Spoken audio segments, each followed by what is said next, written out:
And ఈ మూవీలో ఏంటంటే మీది ఫస్ట్ కాంబినేషన్ Yeah. దట్ మీరు ఇప్పటి వరకు మాస్ క్యారెక్టర్స్ చాలా చేశారు చూసాము.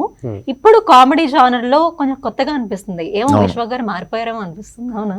మారడం అంటే సినిమా కండి, అది జోన్ అంతే. ఐ థింక్ నేను ఈ సినిమా నన్ను చేస్తే I think I become that character for some, అంటే ఆ జోన్ లో ఆ మైండ్ సెట్, ఆ లైట్ హార్టెడ్ దాంట్లోనే ఉంటా అనిపిస్తుంది. This film since past 1 year has been like very very, అంటే కోమల్ అనేటోడు like very boy next door. అవును. అండ్ అనుదీప్ ఆల్వేస్ కాన్స్టెంట్ గా నా మీద మానిటరింగ్ చేస్తుండే, మామ ఇట్లుండద్దు మామ అట్లుండాలి మామ, అంటే he always wanted all the family audience to fall in love with Komal. So I think ఆ ప్రభావం ఉంటుంది అనుకుంటా. ఒక సినిమా ఫినిష్ అయ్యే లోపు definitely you carry something along with you ఆ సినిమా అయిపోయే లోపు. సో ఐ థింక్ ఫంకీ అయిపోయే లోపు కొంచెం ఈ కామ్నెస్ ఆఫ్ కొంచెం ఇంకొంచెం పాజిటివ్ సైడ్ ఆఫ్ లైఫ్ కూడా అన్లాక్ అయింది అనుకోవచ్చు. నైస్. అండ్ కోమల్ గా ఒక మంచి డైరెక్టర్ గా, అంటే రియల్ లైఫ్ డైరెక్టరే ఒక డైరెక్టర్ గా యాక్ట్ చేశారు.